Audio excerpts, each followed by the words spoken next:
Railway స్టేషన్లో ఉన్నప్పుడు అర్జెంటుగా మూత్రం చేయాల్సి వస్తే ఆగి ఉన్న రైల్లోకి టకీమని దూకేస్తుండడం మామూలే. అయితే ఇది కొన్నిసార్లు ఊహించని కష్టాల్లోకి తీసుకెళ్తుంది. మధ్యప్రదేశ్ రాష్ట్రంలో ఒక హైదరాబాదీకి ఎదురైన అనుభవమే ఇందుకు చక్కని ఉదాహరణ. భోపాల్ రైల్వే స్టేషన్లో యూరిన్ చేయడం కోసం ఆగి ఉన్న వందే భారత్ రైలు ఎక్కి 6,000 రూపాయలు కోల్పోయాడు. అసలు ఏం జరిగింది? అంత పెద్ద మొత్తం ఎందుకు కోల్పోయాడో తెలుసుకుందాం. అబ్దుల్ ఖాదిర్ అనే వ్యక్తి తన భార్య 8 ఏళ్ల కొడుకుతో కలిసి మధ్యప్రదేశ్లోని తన స్వగ్రామం సింగ్రౌలికి వెళ్తున్నాడు. అతడు హైదరాబాద్లో 2 డ్రై ఫ్రూట్స్ దుకాణాలు నడుపుతున్నారు. హైదరాబాద్ నుంచి భోపాల్కు చేరుకున్న వారు రైలులో సింగ్రౌలికి వెళ్లాల్సి ఉంది.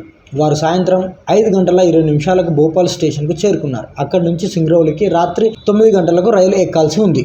భోపాల్ రైల్వే స్టేషన్లో ఉన్నప్పుడు అబ్దుల్ ఖాదిర్కు మూత్ర విసర్జన చేయాల్సి వచ్చింది. అంతే, వెంటనే అతడు ఆగి ఉన్న ఇండోర్కు వెళ్లే వందే భారత్ రైలులో టాయిలెట్ను ఉపయోగించేందుకు ఎక్కాడు. అయితే అబ్దుల్ బాత్రూమ్ నుంచి బయటకు వచ్చే లోపే రైలు తలుపులు లాక్ చేయబడి ఉన్నాయి. అది కదలడం ప్రారంభించింది. అబ్దుల్ వేర్వేరు కోచ్లలో ఉన్న 3 టికెట్ కలెక్టర్లు, 4 పోలీసు సిబ్బంది నుంచి సహాయం కోరేందుకు ప్రయత్నించాడు. అయితే డ్రైవర్ మినహా మరెవరూ తలుపులు తెరవలేరని వాళ్ళు తేల్చి చెప్పారు. కాగా డ్రైవర్ వద్దకు వెళ్లేందుకు ప్రయత్నించగా అతడిని అడ్డుకున్నారు. చివరకు టికెట్ లేకుండా రైలు ఎక్కినందుకు అబ్దుల్కు 1,020 రూపాయల జరిమానా పడింది. మధ్యలో ఉద్దేని జంక్షన్లో రైలు ఆగినప్పుడు అక్కడ దిగి భోపాల్కు బస్పై వచ్చాడు. దానికి అదనంగా 750 రూపాయల టికెట్ ఖర్చయింది. ఇక అబ్దుల్ రైలులో ఇరుక్కుపోయినప్పుడు అతని భార్య, కొడుకు సింగ్రౌలికి వెళ్లే దక్షిణ్ ఎక్స్ప్రెస్ ఎక్కకుండా స్టేషన్లోనే ఉన్నారు. దక్షిణ్ ఎక్స్ప్రెస్లో సింగ్రౌలికి వెళ్లాలనుకున్న రైలు ప్రయాణం కోసం బుక్ చేసిన 4,000 రూపాయల టికెట్ డబ్బులు వృధా అయ్యాయి. ఇలా మూత్రం చేద్దామని ఆగి ఉన్న వందే భారత్ రైలు ఎక్కి